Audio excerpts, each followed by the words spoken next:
The wounded creature arrived in a cargo container meant for hazardous materials. Dr. River Dalton heard the shouting before she saw the crowd gathering near the emergency bay doors. She put down the scanner she'd been using to check a Quillen diplomat's pet and walked toward the commotion. "Get that thing off my station." The voice belonged to Dr. Hess, the chief medical officer.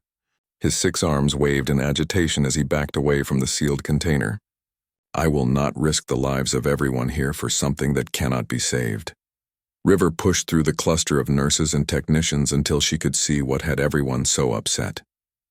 Through the reinforced glass of the container, something massive moved in the darkness.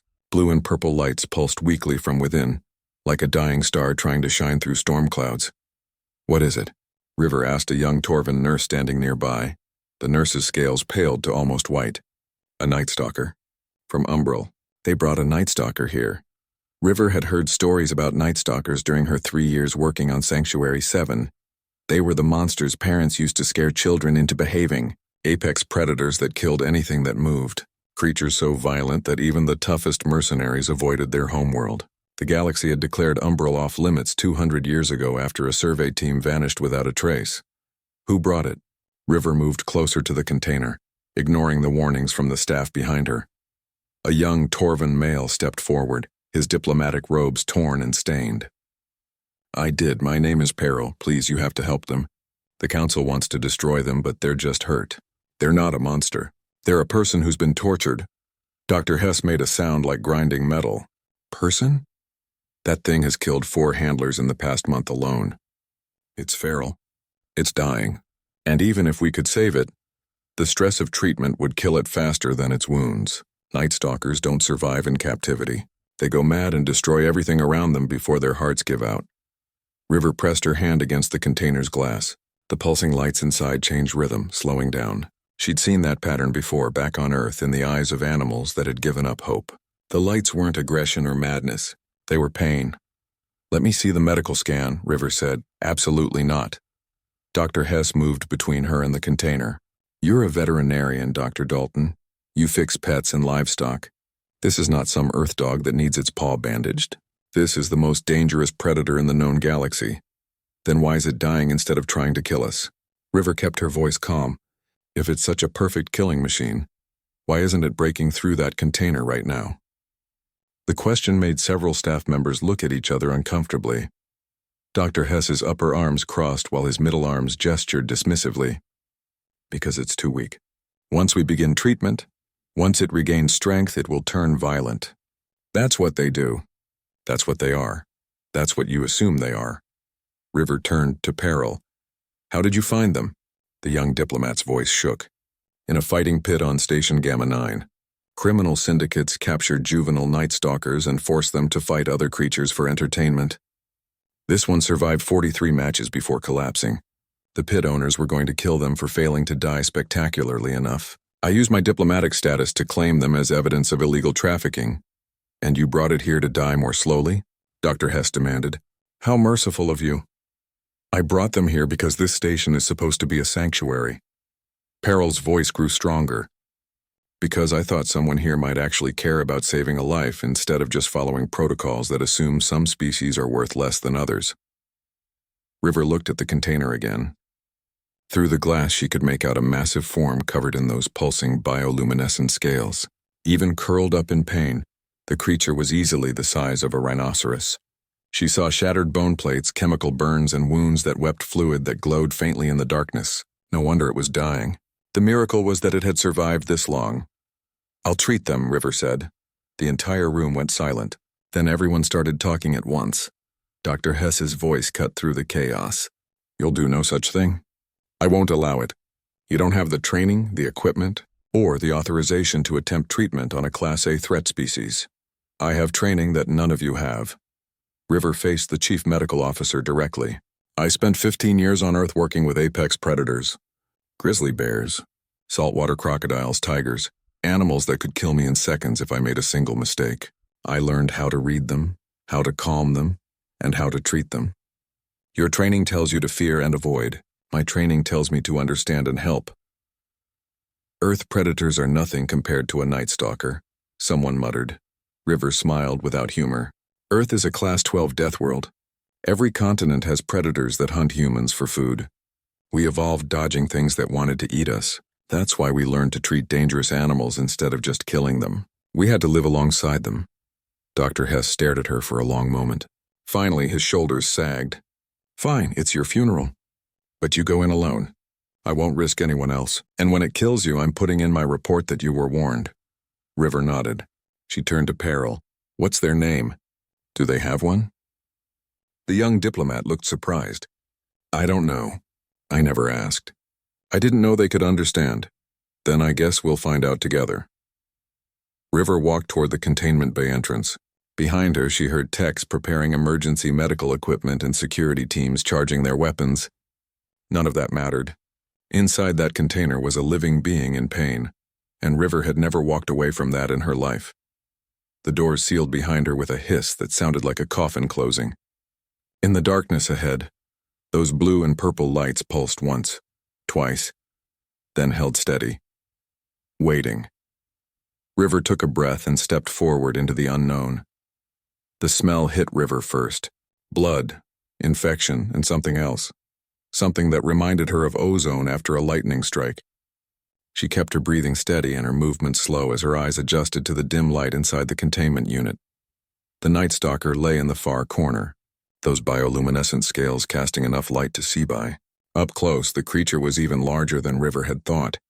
Its body was built like an earth panther but scaled up 3 times, with 6 legs instead of 4 and a tail that ended in what looked like a crystalline blade. The scales that covered its hide rippled through colors from deep purple to electric blue, each pulse seeming to radiate from old wounds. Hey there.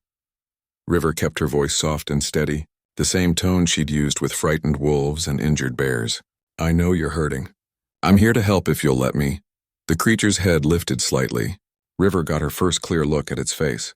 3 pairs of eyes, all focused on her with an intelligence that made her breath catch.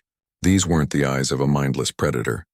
These were the eyes of someone who had suffered and learned to expect only more pain. She sat down cross-legged about 15 feet away, making herself smaller and less threatening. My name's River. I'm from a planet called Earth. We've got some pretty scary animals there too, though probably nothing compared to you. I used to run a sanctuary for wolves. Beautiful creatures, dangerous when scared, gentle when they trusted you. The Night Stalker's scales pulsed brighter for a moment, then dimmed. River noticed the pattern was irregular, almost spasmodic. That wasn't natural predator coloring for camouflage or communication. That was pain response. She glanced at the medical equipment the technicians had left near the door. All of it was designed for standard galactic species.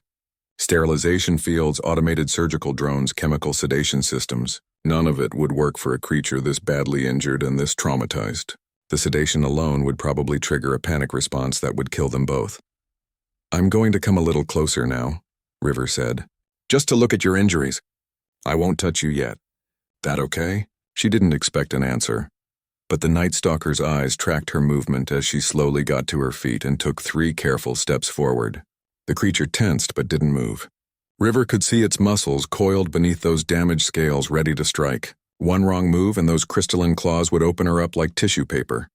River knelt again, this time close enough to see the extent of the damage.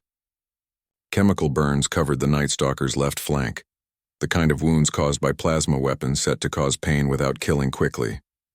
3 of the creature's bone plates, the natural armor that protected its spine, had been shattered. She could see where they'd tried to heal and been broken again, and again. They kept hurting you, River whispered. Made you fight. Made you kill, and every time you tried to heal, they broke you again. The Night Stalker made a sound, something between a growl and a whimper. The scales pulsed rapidly, and River saw something that made her heart skip. There was a device embedded in the creature's skull, right at the base where the spine met the brain. It was crude, jammed in without care for the damage it caused. River recognized it from her briefings on Galactic Tech. A translator implant, you can understand me, River said softly. Can't you? The creature's eyes closed once, then opened. A blink deliberate. River felt tears burning in her eyes but pushed them back. She needed to stay professional, stay calm. Okay, here's what we're going to do. I'm going to try to help you, but I need you to tell me if something hurts worse. Can you blink once for yes and stay still for no? Single blink, good, that's good. Does your left side hurt more than your right? Blink. Are the broken bone plates the worst pain? The creature stayed motionless for a moment, then slowly turned its massive head. One eye focused on the translator implant scar. The movement was small but unmistakable. River leaned closer, studying the implant. It had been forced in at an angle, probably while the Night Stalker was restrained. The surrounding tissue was infected and inflamed. Every thought probably felt like fire in their skull. That's what hurts most. The thing they put in your head. Blink, I can fix that.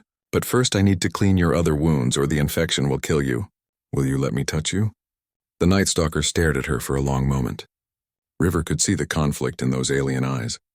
Every instinct probably screamed that touch meant pain. But slowly, with visible effort, the creature lowered its head to the ground and closed all 6 eyes. Submission, trust, or maybe just the exhaustion of having no fight left. River moved to the medical supplies and grabbed what she needed. Not the automated systems or the chemical treatments. She took clean water, basic antiseptic, and soft cloths. Then she returned and knelt beside the Night Stalker's wounded flank. This is going to sting, she warned, but it'll help. I promise. She dampened a cloth and gently pressed it against the least damaged area of the chemical burns. The Night Stalker's whole body tensed, scales flaring bright enough to light up the entire containment unit. But they didn't move, didn't attack, just endured. River worked slowly, cleaning each wound with careful patience. She talked the whole time, explaining what she was doing, telling stories about the animals she'd helped back on Earth. The grizzly with the infected paw, the tiger that had been caught in a poacher's trap, the wolf pack that had accepted her into their territory. The thing about predators, River said as she worked, is that everyone sees the teeth and claws and thinks that's all there is. But I learned something else. The most dangerous animals are also the most family-oriented. They protect their pack. They teach their young. They grieve their losses. You're not a monster. You're someone who's been hurt by monsters. The Night Stalker's scales slowly shifted from pain-bright to a softer, steadier glow. Outside the containment unit, River knew the medical staff was watching through cameras, probably convinced she'd lost her mind. Maybe she had. But right now, in this moment, she was doing what she'd always done best, seeing past the danger to the soul underneath. 3 weeks passed before Dr. Hess finally entered the containment unit. River had been sleeping on a cot she'd dragged in, refusing to leave her patient alone. She woke to find the chief medical officer standing just inside the door. All 6 of his arms crossed in what she'd learned was his signature disapproval pose. This is highly irregular, Hess said, though his voice lacked its usual sharp edge. You violated at least 40 safety protocols. You're eating where you sleep. You smell like you haven't showered in days, and somehow, against all logic and medical probability, that creature is still alive. River sat up, running a hand through her tangled hair. Across the room, the Night Stalker raised their head, scales shifting to a cautious yellow. River had learned to read the colors over the past weeks. Yellow meant alert but not aggressive. Blue meant calm. Red meant pain. Purple meant the creature was trying to communicate something important. They have a name, River said. It's Storm Brings Dawn, or just Storm for short. And they're not that creature. They're a person.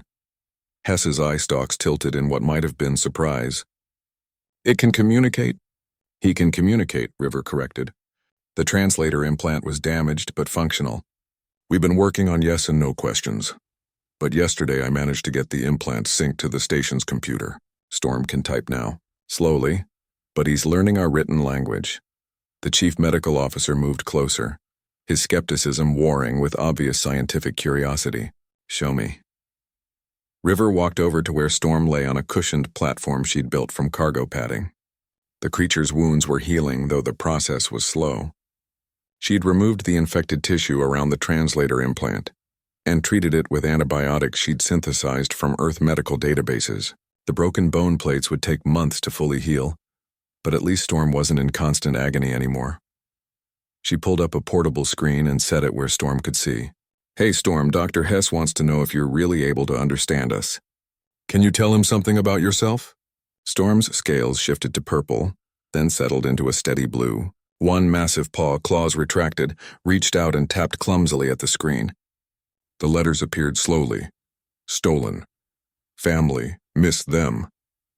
Hess made a sound River had never heard from him before. Something between a gasp and a sigh.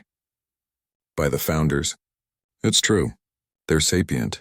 He's sapient, River said again, and he's been trying to tell people that for years. But everyone just saw the teeth and assumed he was an animal. Storm's paw moved again. Not animal. Not. Monster, just want home. Your home is Umbral, correct? Hess asked, addressing Storm directly now. The Forbidden World? Yes, world of hunters, but also poets, singers, family. Storm paused, then added, Galaxy, fears, US, so criminals. Take, young. Ones make, fight, make, kill, prove we. Are monsters, they say we are. River watched Hess's expression shift as the implication sank in. How many? The doctor asked quietly. How many of your people have been taken? Don't know many young. Ones never come home. Hess turned to River. This changes everything. If the Night Stalkers are sapient, then what's been done to them isn't animal abuse. It's slavery, torture, genocide. That's why Peril brought Storm here, River said. He knew the galaxy needed to see this, to understand what we've been allowing to happen. There are others, Hess said, his voice taking on an urgent tone. I've heard reports. At least 17 Night Stalkers scheduled for execution across various facilities, all of them deemed too violent to rehabilitate, too dangerous to release. If they're all like Storm, if they've all been traumatized and tortured, River felt her stomach clench. We have to save them. We? Hess's eye stalk swiveled to focus on her. You've barely saved this one. And you want to take on 17 more cases of severe trauma and physical injury? Do you have any idea the resources that would require? The time, the political battles we'd have to fight? Yes, River's voice was steady. I know exactly what it would take. And I know it's the right thing to do. Storm's scales pulsed blue, then shifted to a color River hadn't seen before. A bright silver that seemed to glow from within. The screen activated. Again, River, saved, me when all others said lost. Cause she sees person not predator if can save. Others then. Maybe. Galaxy. Learn. Fear. Not. Answer. Understanding. Is. Hess was quiet for a long time. Finally, he uncrossed his arms. I'll present your case to the station council. But River, you need to understand what you're asking for. The galaxy doesn't change its mind easily. People have believed Night Stalkers were mindless killers for centuries. Proving them wrong will require more than just Storm's testimony. It will require demonstrating that your methods can work consistently with multiple individuals. Then let me try, River said. Give me access to those 17 condemned Night Stalkers. Give me 6 months. If I can't rehabilitate at least 5 of them, then the galaxy can keep believing what it wants. But if I succeed, you have to promise that all Night Stalkers will be protected under sapient species law. 5 out of 17, Hess repeated, in 6 months. With injuries and trauma we can't even begin to predict. You're asking for a miracle.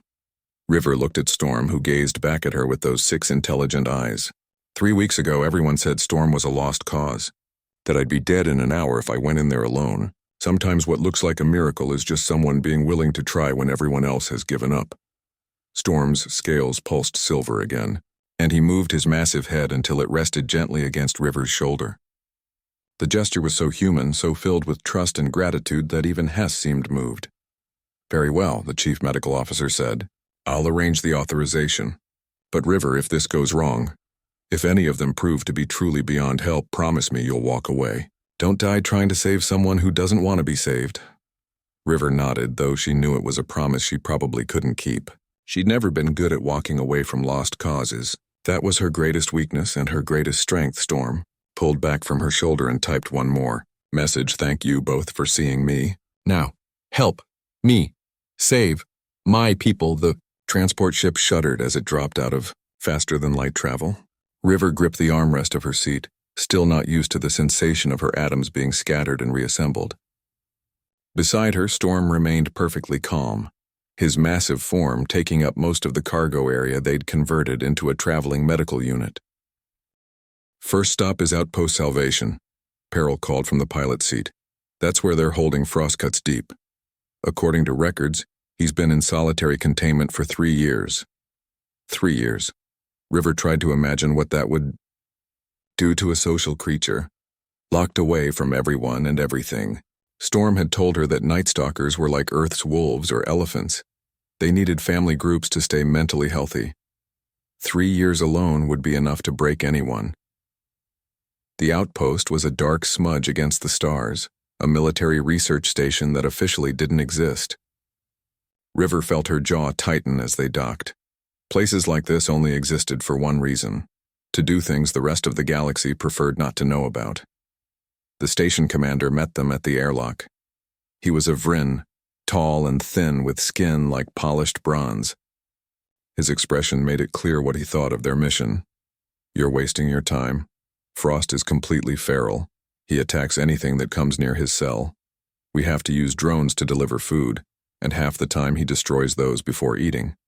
"I'd like to see him," River said. "Your funeral." The commander led them through sterile corridors that smelled of disinfectant and despair. "We've been studying Night Stalker aggression patterns. Very valuable data.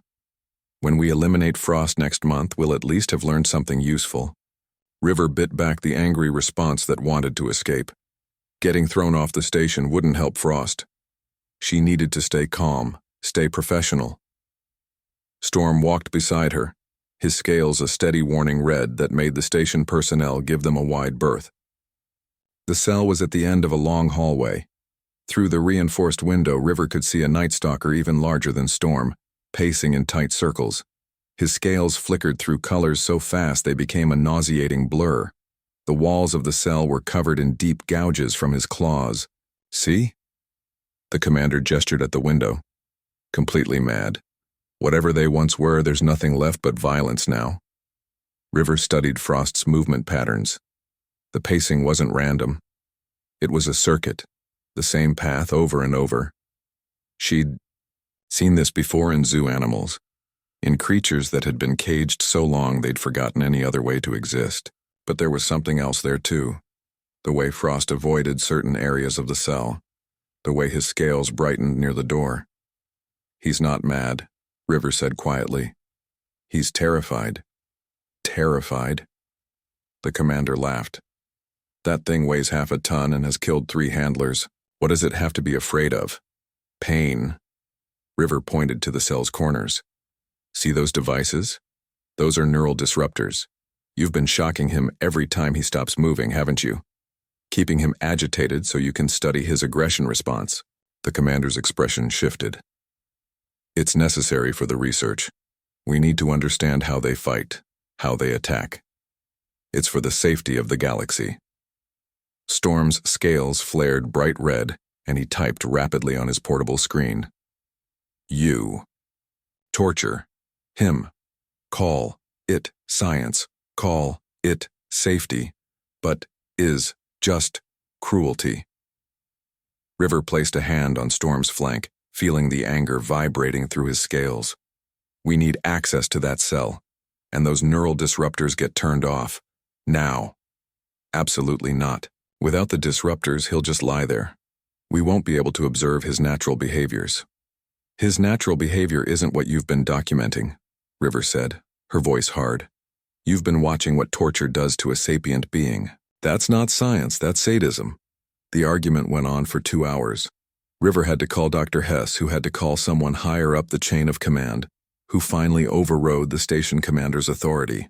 By the time River was allowed to approach Frost's cell, she was exhausted and angry. Not the best state for what she needed to do. Storm stopped her before she could enter. His screen lit up. "Wait. Let me go first.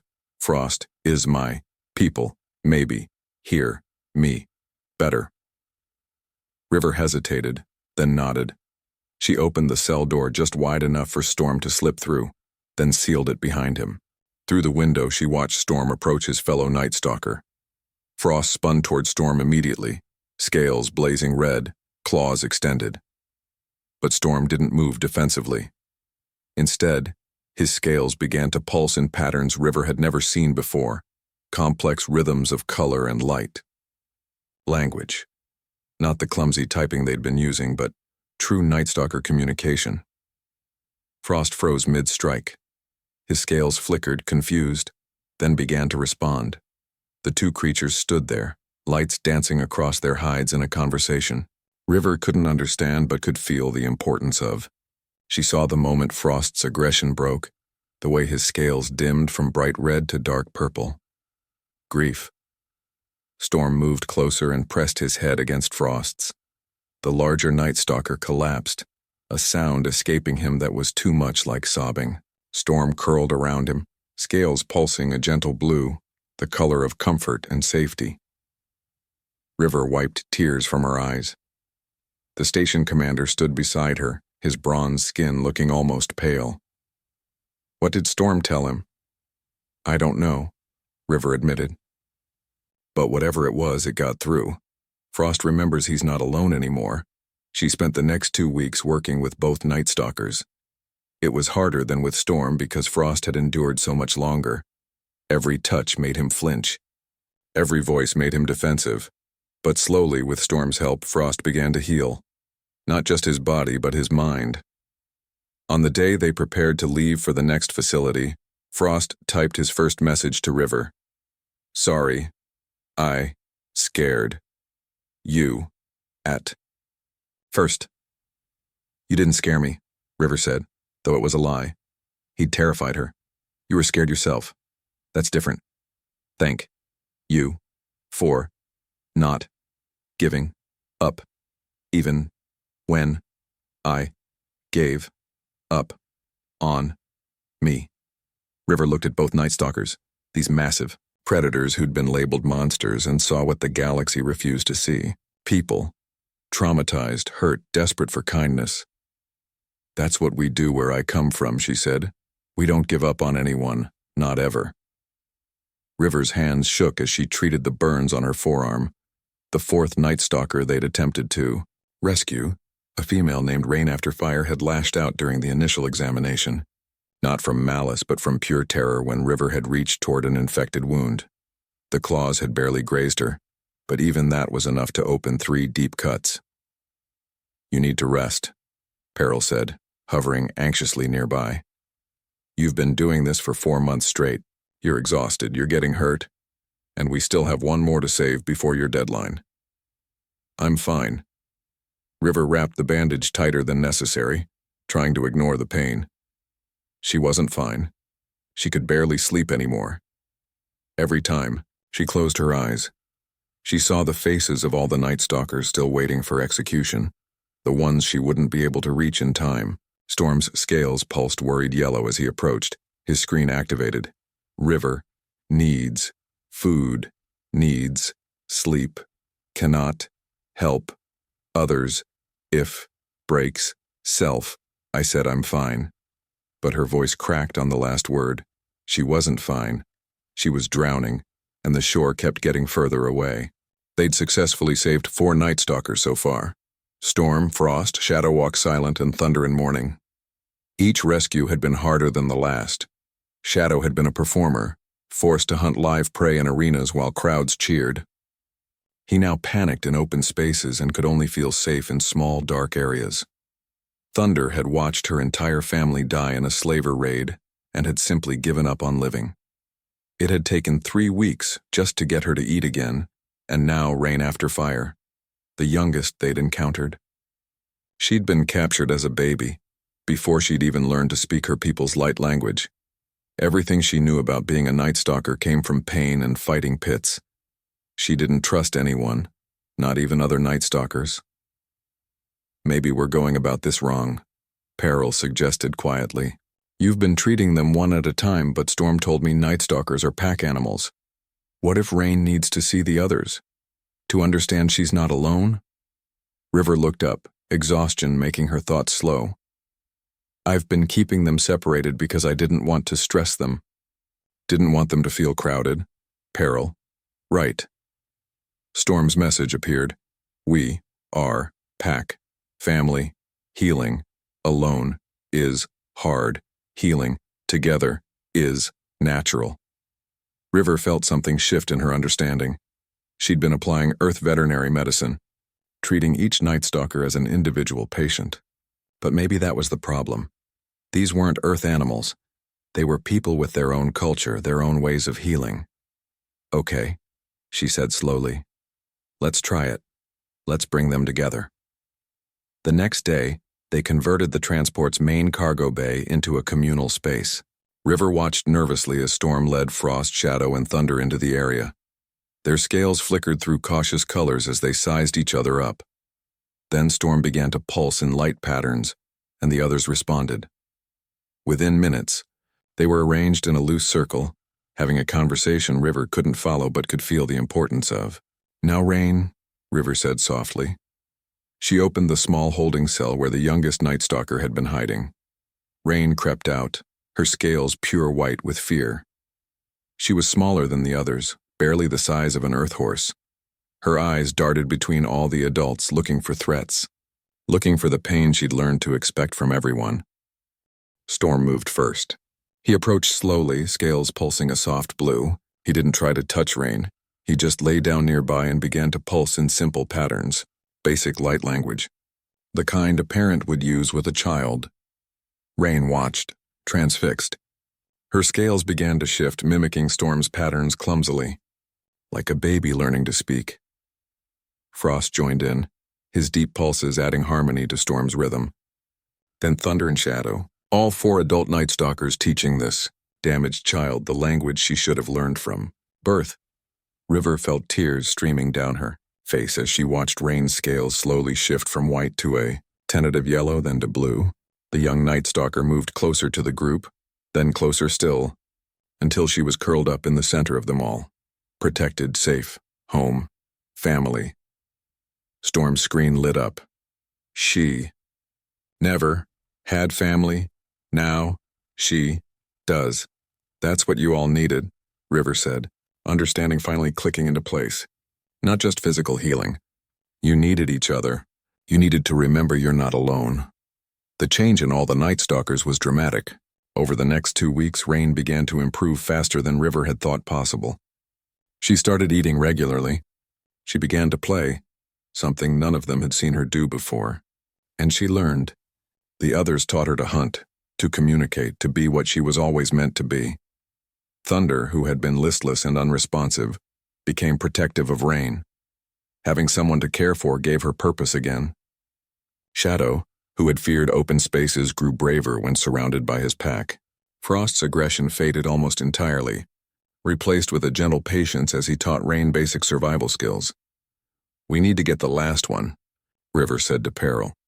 "Not just because it's part of the deal with Dr. Hess, but because this pack isn't complete.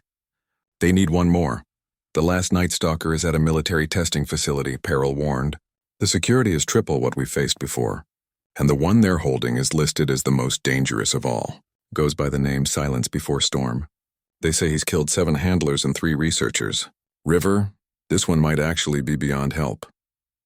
River watched the pack of Night Stalkers curled together, scales pulsing in peaceful rhythms. 4 months ago, people said the same thing about all of them, that they were beyond help, that I was wasting my time, but look at them now. Storm moved to stand beside. Her silence is my brother bloodkin taken same day as me have been trying to find him. For years, please, River, help me bring him home, River. Put her hand on Storm's scales, feeling the desperate hope pulsing through them. Then we bring him home. All of us together. The pack's scales all flared silver simultaneously, the color of determination and promise. They would save Silence Before Storm, or they would fail together. Either way, they would face it as family. The military facility was nothing like the other places they'd visited. This was a fortress surrounded by weapon platforms and shield generators. River felt her stomach twist as they approached. Places built like this weren't for rehabilitation. They were for destroying things people feared. General Cross met them at the main entrance. She was Vryn like the station commander from before, but where he had been dismissive, she was cold. "You have authorization to attempt contact with the prisoner. You have 2 hours. After that, the execution proceeds as scheduled." 2 hours isn't enough, River protested. 2 hours is generous, Cross replied. Silence Before Storm has killed 10 personnel in the 3 years we've held him. He's the most dangerous predator we've ever contained. If you can't prove he's salvageable in 2 hours, then he's not salvageable at all.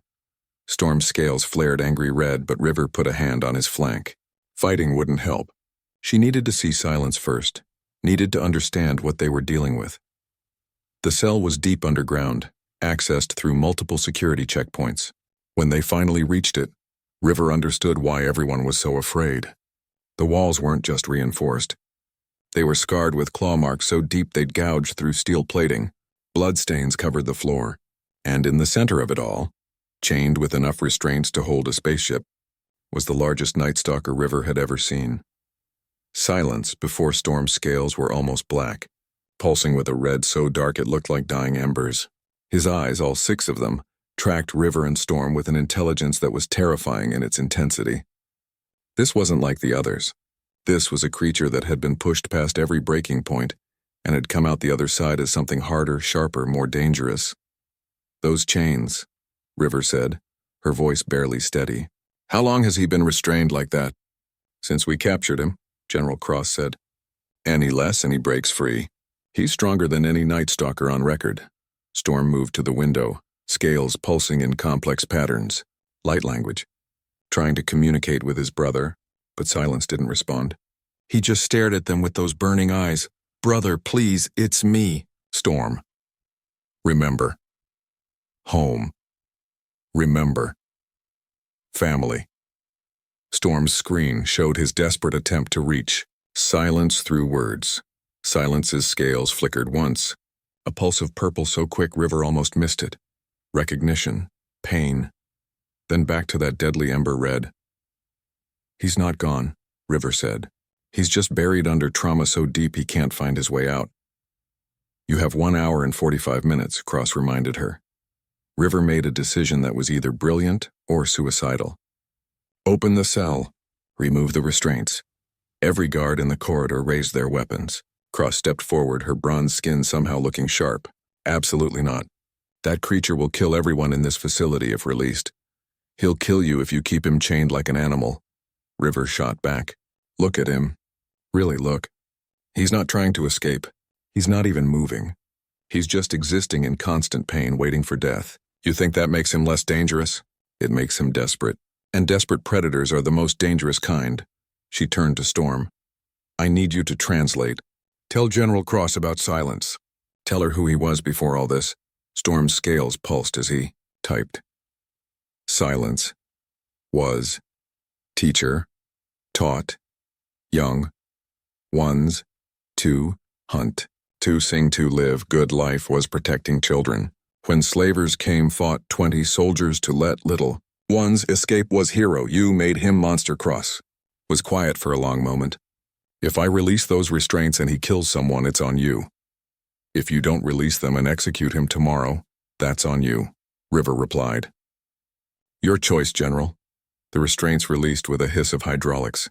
Silence remained motionless for a heartbeat, then lunged at the cell wall with a speed that made everyone jump. But he didn't attack the walls or the door. He attacked the chains themselves, ripping them apart with a fury that shook the entire corridor. When the chains were destroyed, Silence stood in the center of the cell, breathing hard. His scales pulsed through a rainbow of colors: confusion, rage, grief, fear. River opened the cell door before anyone could stop her. "River, no," Peril shouted. But River walked into that cell, Storm right behind her. She moved slowly, hands visible, showing she was unarmed. "My name is River. I'm from Earth. Storm here is your brother. We've come to bring you home." Silence's eyes locked onto her, and River saw the war happening inside him. Kill the threat or trust the kindness. Everything he'd experienced said trust led to pain. But there was Storm, scales pulsing in family patterns. There was River, small and fragile and somehow not afraid. "I know you're tired," River said softly. "I know you've fought so long you've forgotten anything else exists. But I'm asking you to fight one more time. Fight to come back. Fight to remember who you were before they broke you. Your students need their teacher. Your brother needs his family. And the galaxy needs to see that even the most damaged soul can heal." Silence took a step forward. River's heart hammered, but she held her ground. Another step, close enough now that she could feel the heat radiating from his scales, close enough that one swipe of those massive claws would end her. Silence lowered his head until he was level with River's face. She could see herself reflected in all 6 of his eyes.